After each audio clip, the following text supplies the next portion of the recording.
چھوٹا سا ایک مسئلہ ابتدا میں آتا ہے، ہم نماز شروع کرتے ہیں اللہ اکبر کہہ کے اپنے ہاتھوں کو اٹھاتے ہیں۔ سوال یہاں یہ پیدا ہوتا ہے کہ حدیث کے اندر کیا موجود ہے؟ نماز میں ہاتھوں کو اٹھانا ہے تو کہاں تک اٹھانا ہے، کیسے اٹھانا ہے، کیفیت کیا ہوگی؟ اس سلسلہ میں آپ کے سامنے میں چند احادیث رکھتا ہوں۔ مثال کے طور پر نماز کے شروع میں ہاتھوں کو اٹھانے کے بارے میں تقریباً کوئی 7 احادیث موجود ہیں۔ کتنی حدیثیں؟ سبحان اللہ کہنے پر ایسے پابندی کوئی نہیں ہے، ویسے تو تقریر کے اندر ہوتا ہے، لیکن اس وقت آپ نے جس حالت میں بیٹھے ہیں ظاہر سیری کر کے تو نیند بھی آ سکتی ہے، تو نیند کو اڑانے کا بھی سلسلہ ہونا چاہیے، تو ثواب بھی ملے گا۔ پہلی بات تو سبحان اللہ کہیں گے تو ثواب ملے گا، تو بیدار بھی رہیں گے آپ، تو بات سمجھ آئے تو سبحان اللہ کہنا تاکہ مجھے پتہ چلے کہ آپ کو بات سمجھ آ رہی ہے۔ کتنی حدیث ہیں؟ 7 حدیثیں۔ اب ہاتھ کیسے اٹھانے؟ 7 حدیثیں، ایک نہیں ہے، اور مسلسل ترتیب کے ساتھ مختصر کر کے میں آپ کے سامنے رکھتا ہوں۔ مثلا ایک حدیث یہ ہے، حضرت ابو حمید ساعدی سے، صحیح بخاری کے اندر 828 نمبر حدیث ہے۔ ابو حمید ساعدی صحابی کہتے ہیں نبی پاک صلی اللہ علیہ وسلم نے نماز پڑھی تو آپ علیہ السلام نے اپنے ہاتھوں کو اٹھایا، جعل یدیہ حذاء منکبیہ، حضور نے اپنے ہاتھوں کو اپنے کندھوں کے برابر اٹھایا۔ کہاں تک اٹھایا؟ ابھی یہاں تک نہیں، اس سے آگے چلیں۔ یہ پہلی حدیث ہے۔ اب دوسری حدیث ہے حضرت مالک بن حویرث سے، صحیح مسلم میں 865 اور 866۔ مالک بن حویرث فرماتے ہیں کہ نبی پاک صلی اللہ علیہ وسلم نے نماز پڑھی، حتیٰ یحاذی بہما اذنیہ، حضور نے اپنے ہاتھوں کو اٹھایا حتیٰ کہ آپ کے ہاتھ کانوں کے برابر ہو گئے۔ کتنی ہو گئی؟ تیسری حدیث وائل ابن حجر سے، صحیح مسلم میں 896 نمبر حدیث ہے۔ وائل ابن حجر کہتے ہیں حضور نے اپنے ہاتھوں کو اٹھایا، حیال اذنیہ، حضور کے ہاتھ کانوں کے برابر ہو گئے۔ مسند احمد ابن حنبل میں 15667 نمبر حدیث ہے، یعنی 15667 نمبر۔ عبداللہ ابن زبیر صحابی فرماتے ہیں حضور نے نماز پڑھی، اپنے ہاتھوں کو اٹھایا، اس طرح ہاتھ اٹھائے، حتیٰ جاوزا بہما اذنیہ، حتیٰ کہ آپ کے ہاتھ کانوں سے تجاوز کر گئے۔ مسند نبی اعلیٰ میں 1692 نمبر حدیث ہے۔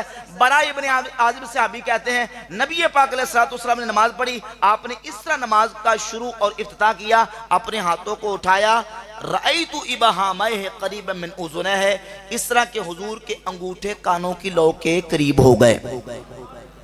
حضرت انس بن مالک فرماتے ہیں مستدرک الصحیحین میں 931 نمبر حدیث ہے، حضور نے اپنے ہاتھوں کو اٹھایا، فہذا بابہامہ اذنیہ، حضور کے انگوٹھے کانوں کے برابر ہو گئے۔ اور آخری حدیث سنن ابی داؤد کے اندر ہے، حضرت وائل بن حجر کہتے ہیں میں نے حضور کے صحابہ کو نماز پڑھتے دیکھا، یرفعون ایدیہم الی صدورہم، وہ اپنے ہاتھوں کو اپنے سینوں تک اٹھاتے تھے۔ سینوں تک اٹھائے، کندھوں تک اٹھائے، کانوں تک اٹھائے، کانوں سے تجاوز کر گئے، انگوٹھے کانوں کی لو کے قریب ہو گئے۔ یہ ساری حدیثیں موجود ہیں۔ اب ان ساری حدیثوں میں سے کون سی رکھیں اور کون سی کو چھوڑیں؟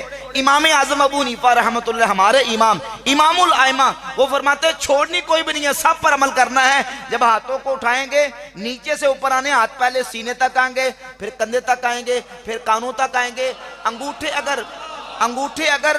انگوٹھے کانوں کی لو کے قریب کر لیں گے، انگلیاں کانوں سے آگے تجاوز کر جائیں گی۔ فرماتے اس طریقے سے اللہ اکبر کہہ کے ہاتھوں کو اٹھائیں گے، ساری حدیثوں پر عمل ہو جائے گا۔